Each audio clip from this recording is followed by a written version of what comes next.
This is Up Close. I'm Stephen I. Weiss. We all know that economists take a deep look at what we do with our money, but they also look at what we do with our time. In this week's episode, we're looking at both. There are lots of people telling you what to do with your money on television, in newspapers, on Twitter, and everywhere else. Indeed, much of what they share is advice you don't have to pay for. But Joshua Brown, the reformed broker, says that there's a reason why all that advice is so cheap, and it should affect how you listen to it. He is co-author of Clash of the Financial Pundits, How the Media Influences Your Investment Decisions for Better or Worse. But when we're thinking about what's the best thing to do with our assets, few of us reflect on the idea that our most valuable asset is time, and that affects how we live our daily lives and how we organize ourselves as people and as Jews. George Washington University professor Carmel Chiswick discusses the intersection of Jewish life and economics in her book, Judaism in Transition: How Economic Choices Shape Religious Tradition. And then we'll speak with someone else about how money and time intersect, and how giving your savings more time to grow is perhaps the best financial decision you can make. I speak with investment advisor Rick Edelman about his book, The Truth About Retirement Plans and IRAs. But first, here's my interview with the reformed broker, Joshua Brown. What you're doing here in this book, I mean, as you work your way through it, you're very slowly but very deliberately kind of peeling the face off of every financial advisor in the media that exists. Where slowly but surely, you're saying that the emperor has no clothes. I think the way that I can best explain how I look at the financial media is that it can be very useful, provided you actually read a user's manual. There hasn't really been one written until this. What I try to do with the book is say, okay, you can't tune it all out. The people in the media have an alternative agenda than to make you money. A lot of what they do is to get people to click on headlines or tune into special reports or even do trades based on things that they act like are must react to news stories. But you know, if you gain some sophistication in terms of the way this stuff is created, you won't be so quick to react or not react. Right, and a lot of it boils down to the idea that expertise doesn't make you a profit. Just because you're smart doesn't mean you know what's going to happen next. Sometimes the smarter you are, the worse you are at prediction, because you have what's called an overconfidence bias. I think what ends up happening is somebody comes on television or on the radio, very intelligent, they're clearly well-read, they speak nicely, they use big words, they present themselves well, there's a lot of confidence behind what they're saying, and the listener or the viewer is kind of lulled into this state of mind where they suspend the part of their brain that tells them, hey, this guy doesn't really know what's going to happen, right? And some of it is deliberate. We want to believe. We want to, we want to believe that the person sitting next to us or the person on TV can tell us what's going to happen next. We kind of trick ourselves into that. So I try to get into some of those psychological aspects in the book, and I try to use some actual scientific studies that prove how bad we are at coming into contact with the predictions. What is the thing that people should not be doing that you see going on as a broad philosophy, like how people approach their money and their investing? I think that people should not treat it like it's a game. People should not treat it like it's a gamble. People should recognize when they are doing those two things and be really self-aware about the things that drive their behavior. People, before they make a decision with money, they should check themselves and say, wait a minute, why am I really doing this? What is the thing that's driving this? Is this decision I'm about to undertake going to advance my cause? And now, how we value time and how that affects our Jewish lives with Carmel Chiswick. What are some of the insights that economics has for looking at a religious community? We really worry mostly about time budgeting. So we say, is this activity worthwhile? Is it worthwhile to keep kosher? I mean, that's an economic language. But we all allocate our time. We save time, we budget time, and Jewish time is very demanding. So we have to worry about that as well.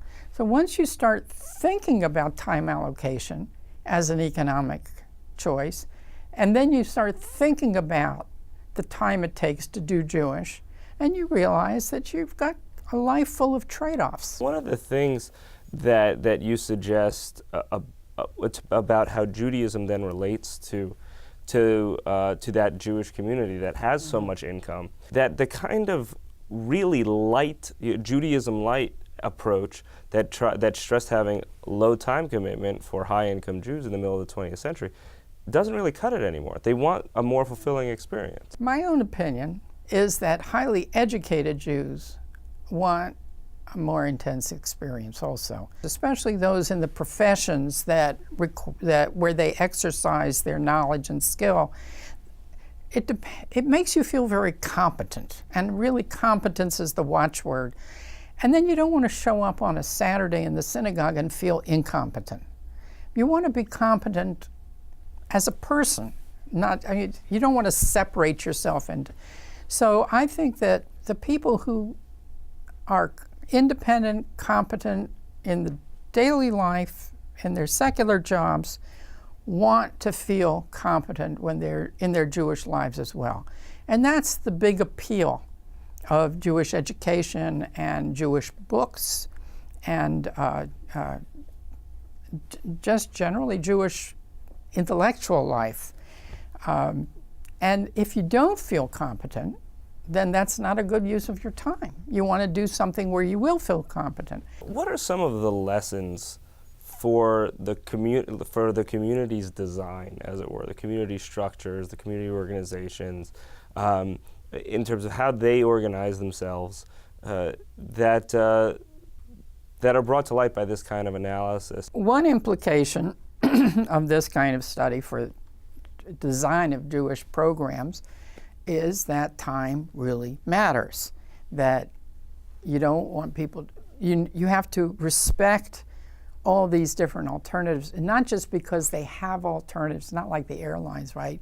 We know you can fly other airlines, but they want their time to be valuable. And finally, why you should probably be saving more money right now with Rick Edelman. Why does it matter so much to start saving for retirement so early? Because people don't understand how wealth is created, and it is not by saving money. That's a myth. It's not true.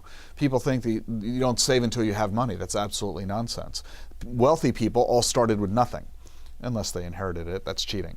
But no matter what, it all starts with nothing. So where does it come from? That first penny.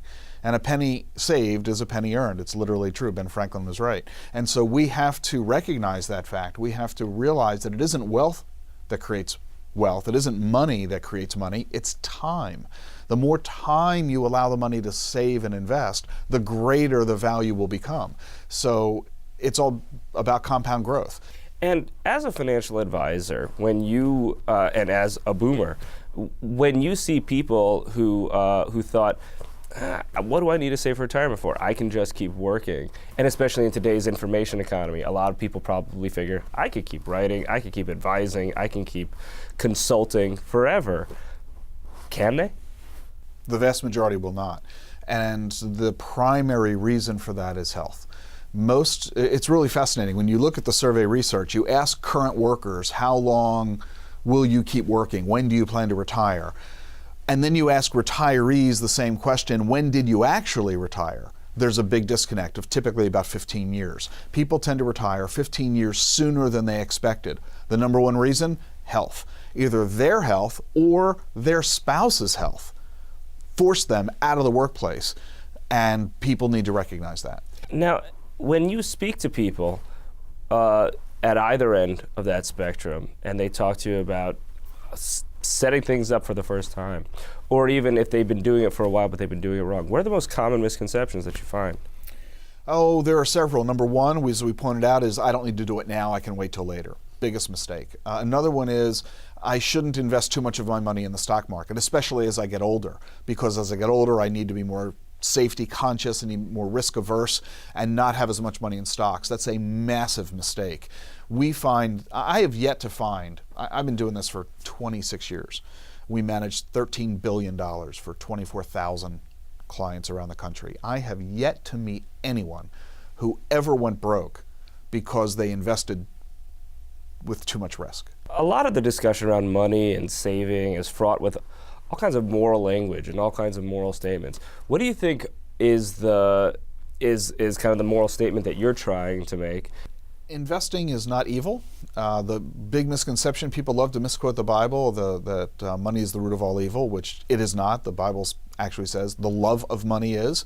Money is a tool, like any other tool, and when it is used appropriately for the good of others, your family, your community, that is the proper stewardship of the use of money. And we need to recognize that that's all we are. We are stewards of the money that we have available to us. And we have a responsibility for producing as much of it as possible for ourselves, our families, and our communities. And to that extent, we need to make sure that we are earning the money ethically, that we are morally managing the money, that we are not taking advantage of others in our efforts to do this. And you can do well by doing good. That's all for this week's episode of Up Close. A reminder, you can also listen to an audio-only version of this program as a podcast available on iTunes and your favorite podcast player. The Jewish Channel is available on cable: Time Warner Cable Channel 1640, Iowa Uplink Channel 505, RCN Channel 268, Cox Cable Channel 1, Bright House Channel 330, Verizon Fios Channel 900, and on Comcast and the on-demand menu on premium channels. For more information, visit tjctv.com.